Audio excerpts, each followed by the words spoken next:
15세기 이탈리아 피렌체를 중심으로 부활한 고대 정신은 교황들의 비호 아래 로마에서 그 꽃을 활짝 피웠습니다.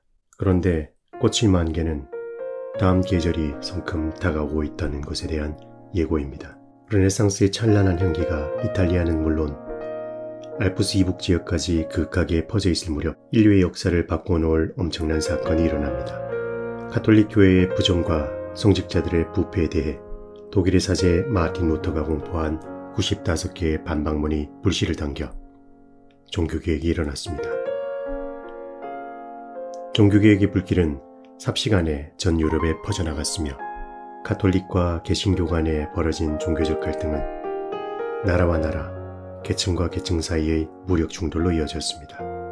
1524년 독일에서는 귀족과 교회로부터 억압당하고 착취당한 농민들이 전쟁을 일으켰고 1585년 합스부르크의 스페인과 잉글랜드 왕국 사이에 전쟁이 벌어집니다.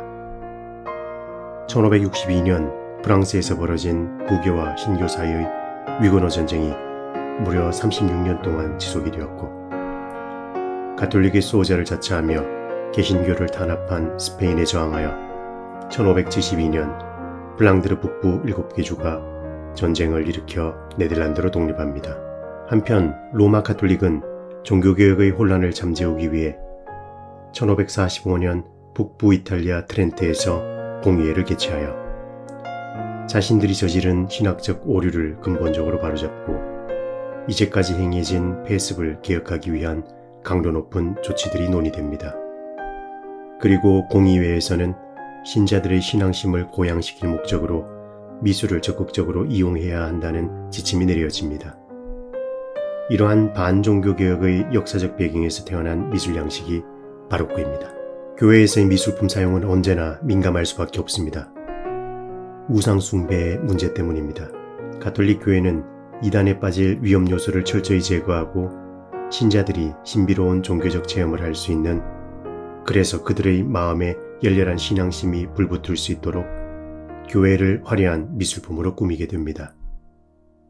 르네상스 건축이 기하학적 형태들을 사용하여 안정되고 균형 잡힌 건축물을 선보였다면 바로크 양식으로 지어진 교회 건축에서는 이제까지 알지 못했던 독특하고 기이한 건축 언어가 사용되기 시작합니다.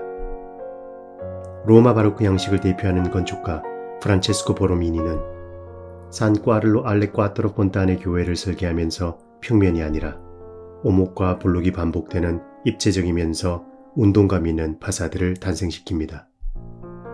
바로크 교회의 내부에 들어서면 시각적 혼란을 경험하게 됩니다. 건축과 조각, 조각과 천장화가 서로 경계를 넘나들며 착각을 불러일으킵니다. 바로크 건축가들은 강렬한 빛을 교회 내부로 끌어들였고 쏟아지는 듯 공간을 가로지르는 빛은 극적인 공간을 연출합니다. 로마에서 발생한 바로크가 보여준 양식적 특징은 극적인 연출입니다. 극적인 연출을 위해 빛과 어둠의 강렬한 대비가 이루어졌고 극적인 연출을 위해 변주된 건축 형태들이 사용되었으며 극적인 연출을 위해 절정의 순간을 포착해 시각화하였습니다.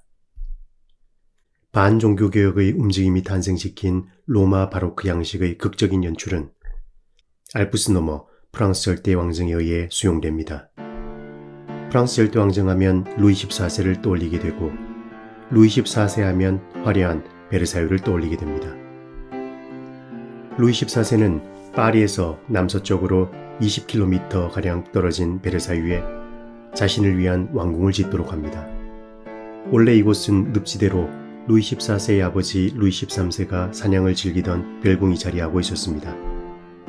스스로를 태양왕이라 부르며 절대왕정의 정점에 올랐던 루이 14세는 1662년 자신을 위해 새로운 왕궁을 짓도록 합니다. 20여 년간의 공사 끝에 전체 면적이 180만 평, 직선으로 뻗어있는 인공운하의 길이가 무려 2.6km에 달하는 엄청난 규모의 왕궁이 완성되었습니다. 궁전 내부에는 700여 개의 방이 만들어졌고 수천 명의 하인들이 왕을 위해 일했으며 정원에는 50여 개의 크고 작은 분수들이 설치되었습니다. 늪지를 메워 인공정원을 만들고 거대한 양수기계를 설치해 10km 떨어진 센강에서 물을 끌어온 발상 자체가 바로크적입니다. 바로크라는 말이 일그러진 진주라는 뜻의 포르투갈어에서 유래했으며 규범에서 벗어나고 기이하다는 의미라는 것을 기억한다면 루이 14세의 베르사유는 웅장하고 화려한 건축과 정원뿐만 아니라 이러한 것을 구상했다는 그 자체가 이미 바로크적입니다. 베르사유 이전에 베르사유와 같이 화려하고 상상을 초월하는 크기의 궁전은 존재하지 않았고 베르사유 이후에도 베르사유에 버금가는 절대 권력의 상징은 존재하지 않았습니다. 베르사유 궁전 내부에 마련된 왕실 예배당은 그 구조가 조금 독특합니다. 예배자들이 제단을 향해 앉을 수 있는 회중석이 보이지 않습니다. 이곳에서 사람들은 서서 예배를 드립니다. 그리고 제단 쪽을 바라보며 서지 않습니다. 출입구 쪽으로 몸을 돌려선 채로 고개를 들어 시선을 2층으로 옮깁니다. 그곳에 왕의 자리가 있습니다. 예배당의 이러한 독특한 구조 역시 바로크적이라고 할 수 있습니다. 예배당의 건축 구조에는 다음과 같은 의미가 담겨 있습니다. 내가 신을 향해 예배를 드릴 테니 너희 신하들은 나를 신처럼 섬기며 나를 향해 예배를 드려라. 이 또한 자기 신격화에 능수능란했던 루이 14세의 바로크적 발상입니다. 베르사유 궁전에서 가장 화려한 공간은 거울의 방입니다. 73m나 뻗은 이곳은 풍부한 햇살로 가득 채워져 있습니다. 정원을 향해 17개의 창문이 나 있기 때문입니다. 창문 반대편 벽면은 거울로 장식되어 있습니다. 창을 통해 들어와 거울에 반사된 빛은 한층 부드러워집니다. 이 역시 빛을 통한 바로크적 공간 연출이라고 할 수 있습니다. 그런데 거울의 방에서 경험할 수 있는 바로크적 현란함의 극치는 바로 창밖으로 펼쳐진 상상을 초월한 풍경입니다. 은은한 빛으로 채워진 거울의 방을 걷다 시선을 창밖으로 던졌을 때 마주하는 그 놀라움, 이것이 바로크입니다. 1682년 루이 14세가 파리의 루브르 궁 대신 외곽의 베르사유로 거처를 옮긴 것은 귀족 세력을 견제하여 강력한 중앙 집권 체제를 이루기 위한 정치적 목적이 숨어 있었습니다. 매일 밤 베르사유에서 화려한 연회를 펼쳤던 것 역시 귀족 세력을 통제하고 약화시키기 위한 정치적 전략이었습니다. 이러한 관점에서 본다면 루이 14세가 구상한 베르사유의 모든 것이 바로크적으로 느껴집니다. 그런데 프랑스가 보여주는 바로크는 바로크의 발상지 로마와는 목적과 형식에서 차이를 보입니다. 프랑스와 로마의 바로크는 모두 극적인 연출이라는 공통적인 특징을 보여주고 있지만 로마의 바로크는 종교개혁의 소용돌이로부터 출구를 찾기 위한 가톨릭의 반종교개혁적 전략이었으며 환상적인 공간 연출을 통해 종교적 권위를 회복하고 신자들의 신앙심을 고양할 목적이었습니다. 반면 프랑스 바로크는 절대 왕정을 찬양하고 그 권력과 영광을 과시하는 것이 목적이었습니다. 그리고 양식적으로 보자면 로마의 바로크가 매체와 형태가 혼재되어 시각적 혼란을 불러일으킨다면 프랑스 바로크는 훨씬 규범적이고 이성적이며 권위적인 고전적 성격을 띠고 있습니다. 프랑스 바로크의 고전적 성격을 회화에서 모범적으로 보여준 인물은 화가 니콜라 부생입니다. 루브르가 소장하고 있는 작품 아카디아의 목동들은 부생의 대표작일 뿐만 아니라 프랑스 바로크 회화의 기준을 마련해 주었다고 이야기해도 과언이 아닐 정도로 후대에 지대한 영향을 끼쳤습니다. 목가적인 분위기가 감도는 숲속, 건장한 3명의 청년 목동들이 석조로 이루어진 고대 무덤을 발견합니다. 파란 옷을 입은 수염덥수룩한 가운데 목동이 무릎을 꿇어 무덤 벽면에 새겨진 글귀를 신중하게 관찰하고 있습니다. Et in Arcadia ego. 라틴어로 새겨져 있는 이 문장은 아카디아에도 또한 나는 있다는 뜻입니다. 하지만 목동들은 이 글귀의 뜻을 전혀 이해하지 못하고 있는 것 같습니다. 그림 속에는 또 다른 한 명의 여인이 등장합니다. 마치 고대 그리스의 여신상처럼 보입니다. 붉은 옷을 입은 오른쪽 목동이 손가락으로 글귀를 가리키며 그 뜻을 물어보는 듯한 표정으로 여인을 쳐다보고 있습니다. 수수께끼 같은 문장에 등장하는 아카디아는 지상 낙원을 가리킵니다. 그럼 여기서 주어인 에고, 나는 누구일까요? 죽음입니다.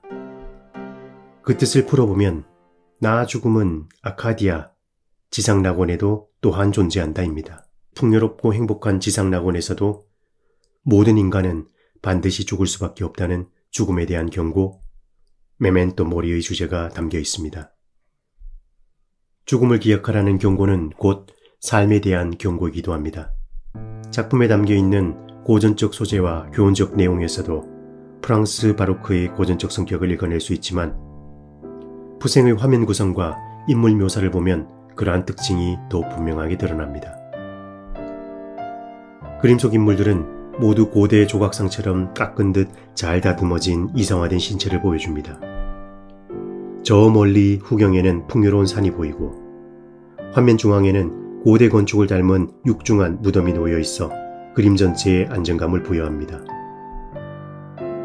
세 명의 목동들 또한 삼각구도를 이루고 있어 안정감을 한층 더해줍니다.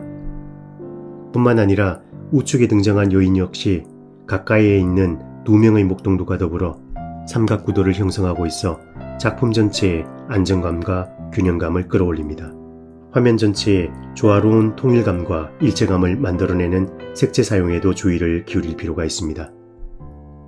한껏 피어있는 구름 사이로 영롱한 파란빛의 하늘이 모습을 드러냅니다. 녹음이 우거진 풍경 앞 인물들이 위치한 전경에는 평온한 감정을 불러일으키도록 은은하고 따스한 빛이 지배적입니다. 인물들이 입고 있는 의상의 색상, 그리고 무릎을 굽히고 있는 두 명의 목동들이 취하고 있는 행위에서 대칭성이 발견됩니다. 같은 바로크 화가로 푸센과는 전혀 다른 화풍을 선보인 플랑드르 대가가 있습니다. 그의 이름은 베터 파울 루벤스입니다. 루벤스가 활동했던 곳은 지금의 벨기에 안트베르펜입니다. 이미 바로크 양식의 태동과 관련해 종교개혁과 반종교개혁의 대립 양상을 설명해드린 바 있습니다. 루벤스가 활동했던 안트베르펜은 플랑드르에 속한 가톨릭 지역으로 개신교 쪽으로 기울어 독립해버린 북쪽의 네덜란드와 지리적으로 근접해 있었으므로 당시 이곳에 감돌았을 긴장감은 충분히 미루어 짐작할 수 있습니다. 루벤스는 이탈리아에 머물며 르네상스 거장들의 화풍을 습득했고 그곳 미술가들과의 교류를 통해 실력을 인정받았습니다. 레오나르도 다빈치와 미켈란젤로를 대표적인 르네상스형 인간으로 꼽는다면 바로크적 만능인은 다름 아닌 루벤스입니다. 여러 나라의 언어를 유창하게 구사할 줄 알았고 폭넓은 인문학 교육을 통해 고전에 대한 깊은 이해가 있었습니다. 화가로서 그가 작품에서 다루고 있는 주제와 그 주제를 시각적으로 해석하는 방식들을 보면 어째서 그의 명성이 유럽 전역에 자자할 수 있었는지 단번에 이해할 수 있습니다. 스페인 왕실의 외교사절 자격으로 영국을 방문해 그곳 미술에 큰 자극을 주었고 프랑스 국왕 앙리 4세 미망인 마리 데 메디치로부터 주문을 받아 24점의 연작을 완성하는 등 그의 활동 반경은 국경을 넘나들 정도로 넓었습니다. 거듭 강조하지만 바로크의 양식적 특징에서 가장 돋보이는 요소는 극적인 연출입니다. 카라바초나 렘브란트 같은 화가들은 극적인 연출을 위해 특히나 빛과 어두움의 강한 대비를 즐겨 사용했습니다. 반면 루벤스의 바로크적 연출은 유의하듯 움직이는 색채의 자유로운 움직임을 통해 구현됩니다. 카라바초의 바로크 회화가 때로는 적나라한 사실적 묘사로 섬뜩한 감정을 불러일으키기도 한다면 루벤스의 회화에서는 화가의 통섭적 해석력이 빛을 발합니다. 역사적 인물과 사건을 신화적 장면에 대입해 은유적이면서 서사적인 대작들을 만들어냅니다. 극적인 이야기 구성과 역동적이며 긴장감 넘치는 장면 연출에 있어서 화가 루벤스는 서양 미술사에서 누구도 흉내낼 수 없는 독보적인 업적을 남겼습니다. 미술사의 흐름을 관찰해보면 시대에 따라 미술의 중심지가 이동한다는 사실을 알 수 있습니다. 미술의 중심 이동은 권력의 중심 이동과 거의 일치합니다. 그만큼 미술과 권력이 긴밀한 관계를 맺고 있다는 것입니다. 오랫동안 미술사를 주도해온 것은 이탈리아, 그 중에서도 로마입니다. 이곳이 고대 로마의 본거지였기 때문입니다. 르네상스가 로마가 아닌 피렌체에서 태동한 것 역시 우연이 아닙니다. 그곳에 자본과 권력이 집중되어 있었기 때문입니다. 종교개혁과 이에 맞선 반종교개혁의 움직임이 로마에서 바로크를 태동시켰다면 강력한 중앙 집권 국가를 발전시킨 프랑스 절대왕정이 이를 수용해 고전적 성격의 바로크를 만들어냅니다. 이때부터 20세기 초 유럽을 무대로 두 번의 세계대전이 몰아닥칠 때까지 미술의 중심지는 프랑스 파리였습니다. 2차 세계대전의 발발로 유럽은 역사의 주도권을 초강대국으로 급부상한 미국에 넘겨줍니다. 그리고 미술의 중심지 역시 프랑스 파리에서 대서양 건너 미국의 경제 중심 뉴욕으로 옮겨갑니다. 프랑스 파리는 17세기 바로크 미술에서부터 장장 300여 년 동안 미술의 중심지로 그 지위를 이어갑니다. 파리는 절대왕정의 권력과 권위를 과시한 바로크 미술의 중심지였던 것은 물론 상류사회의 귀족적 취향을 유행시킨 로코코의 중심지 또한 프랑스 파리였습니다. 고대에 대한 학문적 관심과 고고학적 발굴, 그리고 그에 대한 미학적 탐닉이 불러일으킨 신고전주의의 열풍이 일어난 곳도 프랑스 파리였습니다. 근대식 미술학교인 아카데미가 설립되어 체계적인 미술교육이 시작된 곳도 프랑스 파리였고, 규격화된 아카데미 미술의 반기를 들어 현대미술이 태어난 곳 역시 프랑스 파리였습니다. 이처럼 프랑스 절대왕정은 바로크 이후의 미술사 전개 방향을 결정했습니다. 프랑스 절대왕정은 모든 권력을 왕에게 집중시키기 위해 국가 전체를 통제할 수 있는 체계적인 시스템으로 구축해 갑니다. 미술 역시 예외일 수 없었습니다. 1648년 루이 14세의 명에 따라 그 유명한 왕립미술원이 설립되었고, 이때부터 미술가들은 도제식이 아니라 미술학교의 교육을 통해 길러졌습니다. 미술가를 길러내기 위해서는 단순히 기계적인 연습을 통해 기술만 습득하는 것으로 충분하지 않습니다. 미술가에게는 세계를 바라보는 자신만의 시선, 그리고 다방면에 걸친 폭넓은 교양과 지식이 요구됩니다. 따라서 이러한 것들이 교육과정에 포함되어 있었습니다. 그런데 국가주도의 공적 교육체계에는 결정적인 문제가 있습니다.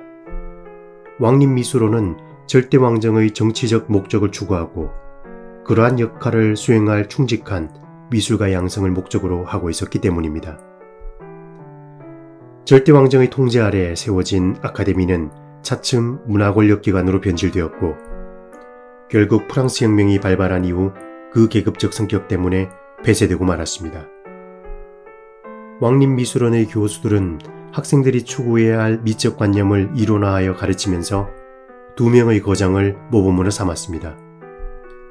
고전적 규범에 따라 이성적이고 논리성을 갖춘 니콜라 부생과 자유로운 색채와 역동적인 화면 구성의 루벤스입니다. 두 거장의 화풍이 모두 탁월함을 보여주었지만 서로 판이하게 달랐기 때문에 각각의 미술가를 추종하는 두 부류의 집단이 만들어집니다. 그런 이유로 부생의 회화를 따랐던 미술가들에게는 부생파, 루벤스의 화풍에 경도된 미술가들에게는 루벤스파라는 이름이 붙었습니다. 두 거장의 영향력이 지배적이었던 만큼 프랑스 절대왕정의 바로크 미술은 근본적으로는 고전적 성격을 지니고 있지만 루벤스가 보여준 색채의 자유분방함과 역동적인 화면 구성을 추구한 미술도 공존하고 있었습니다. 로마나 프랑스의 바로크와는 전혀 다른 형식과 내용을 선보인 바로크 미술의 또 다른 중심축이 있습니다. 네덜란드입니다. 플랑드르의 북쪽 7개 주는 강압적인 가톨릭 정책을 펼쳤던 스페인으로부터 독립해 새로운 국가를 세웠습니다. 칼뱅의 프로테스탄티즘이 지배적이었던 네덜란드에서는 가톨릭과는 달리 교회에서의 미술품 사용이 엄격히 금지되었습니다. 미술품 소비에 교회가 차지했던 비율이 절대적이었던 만큼 미술가들은 피할 수 없는 경제적 타격을 입었습니다. 교회를 위해 그림을 그릴 수 없게 된 네덜란드에서는 새로운 주제, 새로운 고객, 새로운 제작 방법과 새로운 판매 방법이 발달합니다. 마침 17세기 네덜란드는 상업과 무역을 통해 큰 부를 축적했습니다. 경제적 부흥은 미술의 부흥으로 이어집니다. 이 시기를 가리켜 네덜란드 황금기라고 부릅니다. 네덜란드에서는 종교화를 제외한 인물화, 풍경화, 정물화 그리고 풍속화가 활발히 그려졌습니다. 귀족 계층이 존재하지 않았던 네덜란드에서는 부호들이 개인 초상이나 가족 초상을 의뢰했습니다. 동업협동조합인 길드 또한 회원들의 모습을 그려달라는 주문을 했고 집안을 장식할 풍경화나 교훈적 내용이 암시된 정물화나 풍속화가 활발히 거래되었습니다. 화가로 큰 명예를 누리기 위해서 오로지 종교화를 포함한 역사화를 그려야 했던 프랑스나 이탈리아와는 전혀 다른 환경이 조성되었습니다. 실제 존재하는 인물을 그림에 담아내는 초상화는 특성상 그려지는 인물의 외향적 특징을 나타낼 수 있어야 합니다. 뛰어난 초상화가들은 겉모습뿐만 아니라 직업과 사회적 지위, 심지어 학식과 인격까지 은근히 풍기도록 주인공을 묘사합니다. 초상 분야에서 두각을 나타내며 일약 스타가 된 미술가는 렘브란트입니다. 그의 대표작 틸프 박사의 해부학 강이나 야경은 화가의 탁월함이 어디에 있는지 분명히 보여줍니다. 길드로 불리는 동업협동조합은 네덜란드 화가들의 주 고객이었습니다. 대부분의 화가들이 길드로부터 단체의 초상화를 주문받으면 등장인물들을 일렬로 나열하는 등 그 구성이 지루하기 그지없었습니다. 하지만 렘브란트는 달랐습니다. 실제로 일어날 법한 장면을 설정하고 등장인물들을 연극 배우처럼 무대 위에서 각자의 역할을 수행하게 합니다. 강한 빛을 비춤으로써 시선을 중심인물과 사건에 집중시킨다는 점에서 카라바초의 연출력과 비교할 만합니다. 한 시대에서 다음 시대로 넘어갈 때는 항상 전조현상이 나타납니다. 장엄하고 화려했던 바로크가 서서히 기울어가면서 미술 양식은 귀족들의 취향과 욕망이 투영된 로코코로 변질됩니다. 로코코 양식은 최후를 맞이한 바로크의 마지막 절규처럼 극도로 현학적인 장식성을 과시합니다. 장엄했던 바로크적 서사는 감각적으로 변해 욕망과 욕구를 자극합니다. 18세기 중반까지 귀족 계층을 중심으로 확산되었던 로코코는 고대에 대한 관심이 유럽 전역에서 고조되면서 사라지게 됩니다. 로코코 이후에 등장한 신고전주의 양식에 대한 이야기는 다음 강의에서 이어가도록 하겠습니다. 경청해 주셔서 고맙습니다.